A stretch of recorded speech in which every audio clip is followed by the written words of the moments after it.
près de moi. Bon samedi, bienvenue à votre émission de la Victoire de l'amour. Aujourd'hui, c'est la fête de Notre-Dame de la Guadeloupe. Vous savez, cette apparition de la Vierge dans les années 1500 à Mexico, au Mexique. Et vous savez que le pape Jean-Paul II avait nommé la Vierge de la Guadeloupe patronne des Amériques. Et je vous annonce, vous allez voir demain, ce sera une émission tout à fait spéciale avec des Mexicains qui seront avec nous à l'émission, des mariachis. Vous allez voir, ça va être absolument magnifique. Et nous rendrons hommage à cette Vierge de la Guadeloupe qui est la protectrice des Amériques. On rejoint immédiatement. Elle va nous en parler d'ailleurs aujourd'hui, Sœur Angèle.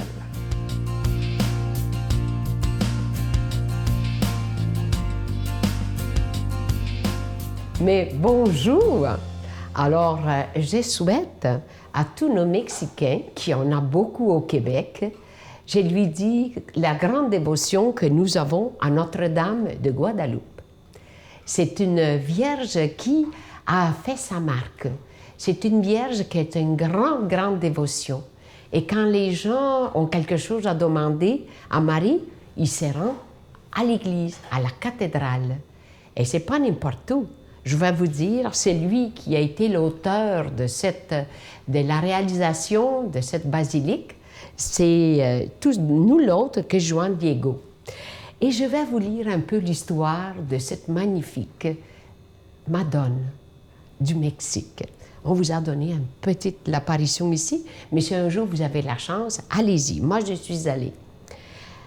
Selon la tradition, sur une colline un peu au nord de Mexique, une jeune dame éblouissante de lumière est apparue à Juan Diego, un indigène baptisé depuis peu.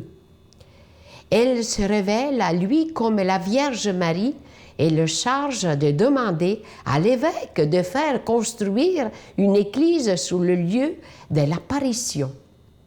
Le prélat, sceptique, à Juan Diego d'obtenir de la Vierge Marie un signe, et le 12 décembre, se montrant pour la 4e et dernière fois à Juan Diego, Marie l'envoie cueillir des roses au sommet de la colline. Et Juan Diego revint avec son manteau rempli les plus belles roses qu'il y avait jamais vues en place dans la saison sèche. En plus, parce que dans ces montagnes, il pleut pas beaucoup et puis c'est tellement sec, puis il ne comprenait pas pourquoi qu'il y avait la forme où il devait construire la basilique, les roses vraiment magnifiques. À la demande de la Vierge, il retourne chez l'évêque et ouvre son manteau devant les personnes réunies autour du prélat qui découvre avec stupéfaction que s'est imprimé miraculeusement sur le manteau une image présentant la Vierge, revêtue d'un manteau étoilé couvert d'or et d'une robe rose ornée des 3 types de fleurs des collines. Alors, vous voyez, avez-vous remarqué une chose? Que la Vierge n'apparaît jamais à des gens les plus grands de ce monde. Toujours à quelqu'un, à des enfants, à des personnes qui viennent, par exemple, un petit garçon des montagnes, et la Vierge lui est apparue. Puis elle lui a dit, va voir l'évêque, dites-lui que je veux une église ici. Pensez-vous que les prélats pensaient que c'était vrai qu'est-ce qu'elle allait dire? Non, mais la Vierge lui a montré que c'est vraiment dans la simplicité, l'amour et les enfants les plus pauvres qu'elle est unie avec lui. Notre Père qui es aux cieux, que ton nom soit sanctifié, que ton règne vienne, que ta volonté soit faite sur la terre comme au ciel. Donne-nous aujourd'hui notre pain de ce jour. Pardonne-nous nos offenses comme nous pardonnons à ceux qui nous ont offensés. Ne nous laisse pas entrer en tentation, mais délivre-nous du mal, car c'est à toi qu'appartient le règne, la puissance et la gloire pour les siècles des siècles. Amen. C'est avec beaucoup de joie que je vous parle de ce beau cadeau du mois, cette période de Noël, une exclusivité de la Victoire de l'amour. Ça a été fait sur mesure pour nous. Vous voyez Sœur Angèle qui le porte fièrement. Il s'agit d'un collier qui est avec une croix nouée par un ictus, plaqué argent, orné de zircon bleu, déjà béni. Je dois vous dire que Sœur Angèle, elle a accepté qu'on la prenne en photo parce elle aime tellement ce collier-là, parce que c'est une grande originalité. Alors, je vous rappelle que c'est avec un don de 25 $. Je sais que, comme c'est la période de Noël, il y a des gens qui voudront aussi peut-être l'ange de Noël. Il est toujours disponible, vous le voyez à l'écran. Il est déjà béni également. Il est plaqué argent et orné de petits zircons. Alors, si vous en voulez un cadeau, c'est avec 25 $. Si vous en voulez deux, avec un don de 40 $. Et je vous rappelle que vous recevrez aussi un reçu pour fin d'impôt. Je vous remercie de tout cœur de votre offrande spéciale de Noël afin que la parole de Dieu soit annoncée. Alors, je vous donne l'adresse. La Victoire de l'Amour, casier postal 120, succursale Boucherville à Boucherville, le J4B 5E6, je vous la redonne. La Victoire de l'Amour, casier postal 120, succursale Boucherville à Boucherville, le J4B 5E6. Également par téléphone, par carte de crédit, dans le 514-523-4433, 523-4433 ou sans frais dans le 1-888-811-9291, 1-888-811-9291 et aussi sur notre site Internet, une façon très sécuritaire de faire vos dons, c'est le www.lavictoiredelamour.org. Alors, merci de tout cœur de donner des mains à la Providence. Merci de votre offrande tout à fait spéciale en cette période de Noël.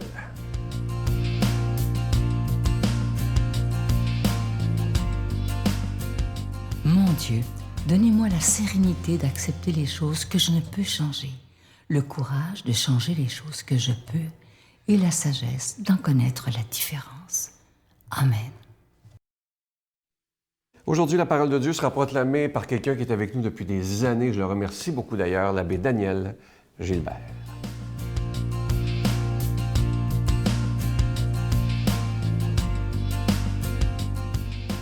En ces jours-là, Marie se mit en route rapidement vers une montagne de la maison de Judée. Elle entra dans la maison de Zacharie et salua Élisabeth. Or, quand Élisabeth entendit la salutation de Marie, l'enfant tressaillit en elle. Alors Élisabeth fut remplie de l'Esprit Saint et s'écria d'une voix forte, « Tu es bénie entre toutes les femmes, et le fruit de tes entrailles est béni. Comment ai-je ce bonheur que la mère de mon Seigneur vienne jusqu'à moi? Car lorsque j'ai entendu tes paroles, l'enfant a tressailli d'allégresse au-dedans de moi. Heureuse celle qui a cru à l'accomplissement des paroles qui lui furent dites de la part du Seigneur. » Marie dit alors, « Mon âme exalte le Seigneur. Mon esprit exulte en Dieu, mon Sauveur. Il s'est penché sur son humble servante. Désormais, tous les âges me diront bienheureuse. » Acclamons la parole de Dieu. Bon matin, chers amis. C'est toujours agréable de venir vous adresser la parole, surtout en cette belle période qui nous mène tranquillement vers cette grande fête de Noël. Et oui, on est déjà rendu là. Je tressaille de joie, nous dit l'Évangile. Bien, moi, je veux dire, chers amis, je tressaille de joie, moi aussi, d'avoir le privilège de vous commenter la parole de Dieu. Un peu comme Élisabeth, on l'a vu dans l'Évangile, qui est comblée de bonheur parce que Marie vient la visiter. Il vient de où, ce bonheur? Pardon. Ce bonheur vient d'abord du fait qu'elle reçoit sa cousine, qui reste quand même assez loin. Là, Nazareth puis Anne-Carême, c'est un méchant bout à pied surtout, ou à dos d'âne, soit à peu près une semaine de marche de chez elle. Mais cette visite a quelque chose d'inédit. Marie, elle est enceinte et elle est probablement la seule, après Joseph, hein, Élisabeth, là, elle est la seule qui connaît cette situation de sa cousine.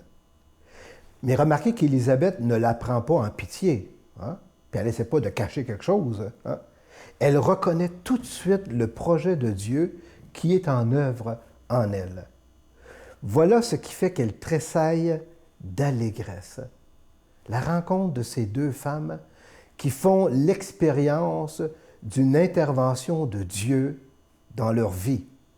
Et elles communient à ces événements-là comme si c'était le même événement qu'ils partagent ensemble. Et ces deux femmes sont pour nous, ce matin, chers amis, des modèles. Des modèles. Pourquoi? Vous savez combien de gens font l'expérience de la dimension spirituelle dans leur vie aujourd'hui?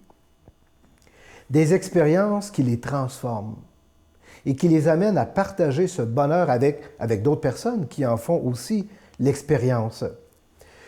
Vous savez, chaque expérience de conversion, de rencontre avec le Seigneur, porte un germe de fécondité, un germe de renouveau, de vie. Dernièrement, il y a une personne qui me partageait comment elle avait rencontré le Seigneur, puis qu'elle avait ressenti une chaleur intérieure indescriptible qui lui a donné une force et une paix intérieure incroyable et qui a justement transformé à jamais sa vie. Et je peux vous dire que quand elle me partageait cette expérience, ben je ressentais en dedans de moi une allégresse, comme un feu qui me dévorait, une joie, une communion.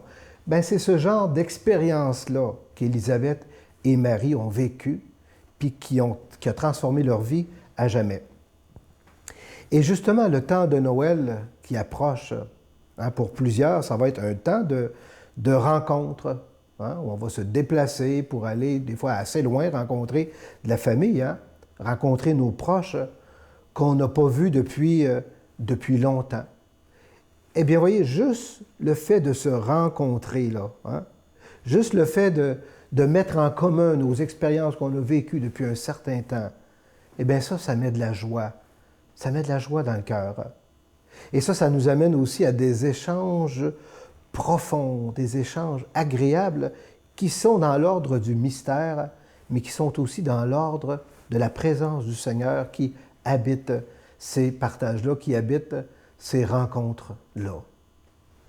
Alors, quand on pense à Élisabeth, quand on pense à Marie, deux femmes de foi qui ne savaient pas tout ce qui était pour leur arriver après, mais qui ont fait confiance et qui se sont réjouis de l'intervention de Dieu dans leur vie. Bien, c'est à nous aujourd'hui de reconnaître toutes ces rencontres-là, puis surtout toutes ces traces de la présence de Dieu dans nos vies. Ces petits clins d'œil que le bon Dieu nous fait à travers des personnes qu'on rencontre et qui sont habitées puis animées par une foi qui les fait vivre profondément.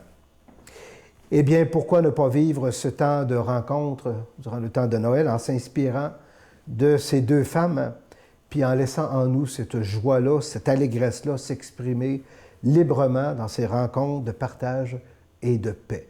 Et c'est le Seigneur ce matin qui vient vous rencontrer dans sa bénédiction, au nom du Père et du Fils et du Saint-Esprit. Amen.